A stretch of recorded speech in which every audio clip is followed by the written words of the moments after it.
I saw her there the other day, left there just to rot away, sitting alone under a sad old tree. She sat in the field, hard to see. Probably a year, 50, 52, I don't know. Her tires are flat, bumper hanging low. Her windows are broken, seat is torn and tattered. Her body's been bruised, it's been battered.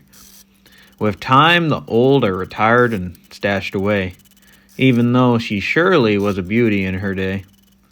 But beauty fades when the road's too long, when tires on the road no longer can sing their song. So the curtain was drawn on the road ahead, and her tires on the road will no longer tread. There's a lonely old rig at the edge of town, rusty and dirty and a shade of brown, looking kind of tired and a little worn down. It's been a while since her wheels rolled round.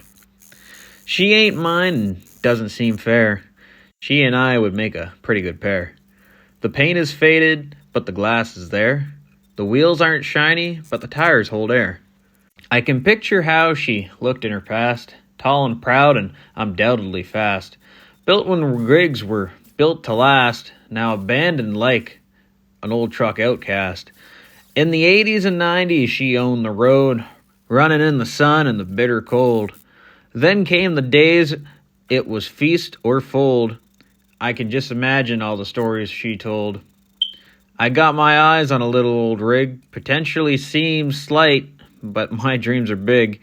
Some might call her just a dirty old pig. Call me crazy, but it's the kind I dig. The engine ran once upon a time. It's got a heaping helping of grease and grime. Sitting there rotten ought to be a crime. Someday soon I'm gonna make her mine. So that's sort of what we got going on here. Nothing spectacular, but you know, at the end of the day, it's all coming together piece by piece, and it's pretty darn solid too. So now what we got to do is match the curvature of this panel right here onto this, and then after it's matched, we should be able to lay a sheet over top, encapsulate that whole entire thing. I think that's going to work out just slick. Remember when we used to say, I've got to trade this car. It's hard to start in the mornings, and it won't go very far. The linkage to the gears is all shot, and the timing just don't time. If I find someone silly enough, I'ma sell it for a dime. Just when you think your mind's made up, and tomorrow it's a trade, it seems as though it reads your thoughts, and steps up its grade. It started great this morning, and the linkage works just fine. I've driven quite the distance, and the timing seems in time. She seems to know what I've been thinking, and is trying to change my mind. A show, even if I go looking, a better car I just won't find. I know she has done this before. The decision's been prevented. I have not shown her the door, because, in truth, I want nothing more. Alrighty, so to measure this guy out, what exactly do we need here? Roughly 12 by 9. We'll go with that. This old car in the impound lot could tell you many tales.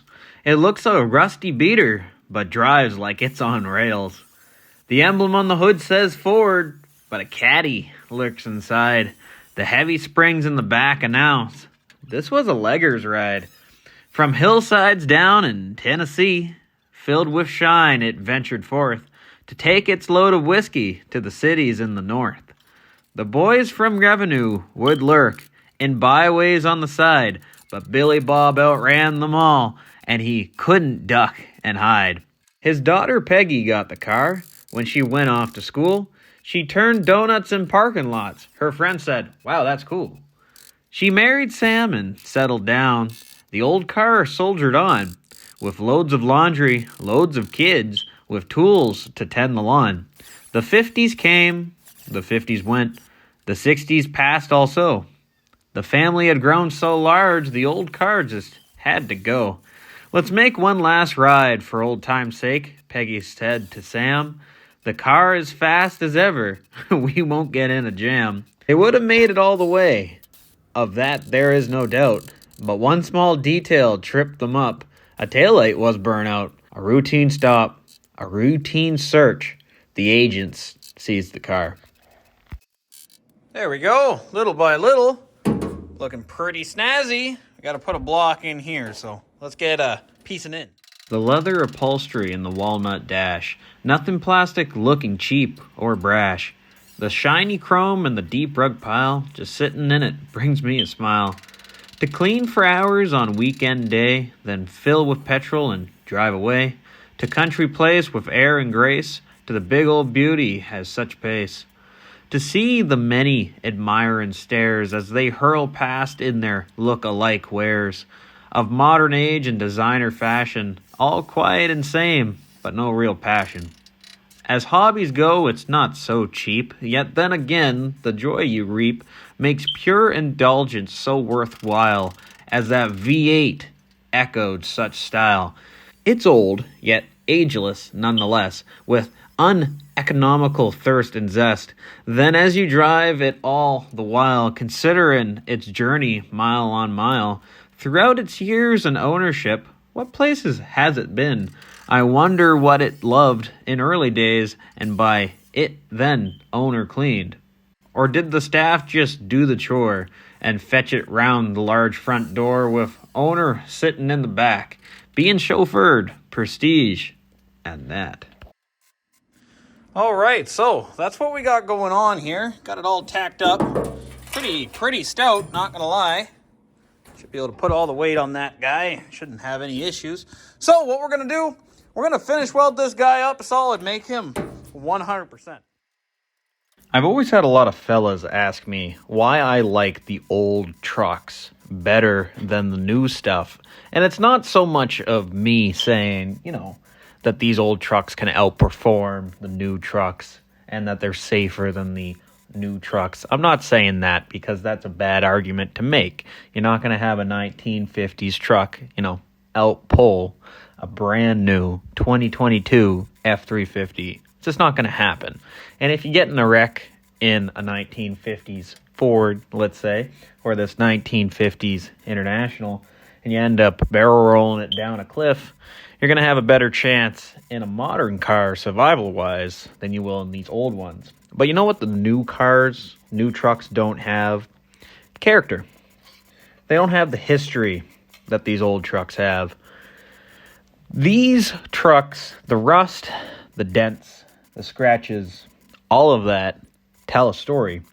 And you guys know better than anyone watching these videos, as we've taken through the Bondo and tried to, pull out some dents here and there, we've kind of analyzed what happened to this truck throughout its life, but there's bits and pieces all throughout it that really tell the story. This truck personally was made in 1954, Chicago, Illinois, and this truck has seen the Vietnam War started in 1955, seen the Korean War, seen the Challenger disaster, 9/11, everything in between. It's seen all those worldwide disasters. It's seen great things like going to the moon. It's seen great things like the Berlin Wall coming down. All that stuff. Things that new cars will never be able to experience.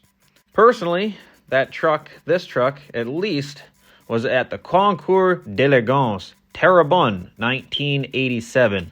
That was in French, by the way. How'd you guys like that? But that was an old car show in Quebec. That's where I ended up getting this truck, was Quebec. But for sure, in 1987, this truck was there in its former glory with its former owner. From there on in, it's basically like the two poems that we just read off. Just kind of sitting in the field, rusting away, waiting for its new owner to come rescue it. And you know what? That new owner was me. Now, I can't say that this old truck isn't going to leave me on the side of the road many times when it starts putting around. It most likely will. But you know what? Every time I drive it, I'll be smiling. I'll be having a great time. And I'll be also happy that, we saved a piece of history from becoming a Coke can. That's the way I look at it. Gotta love it. Well, there we go, fellas. I think that turned out pretty darn good, you know, compared to that guy over there. Got this whole thing welded in. Got the weld sides all in. The only one that we still have to do is inside this door right here. But overall, it's actually pretty darn good. Well, I hope you guys enjoyed this video. I sure like making them. We still got another 3 cab corners to do and 2 cab mounts and 2 little quarter fenders before this cab can be flopped back down. But you know what? It sure is coming along. We'll catch you guys in the next one really, really soon. All right, see ya.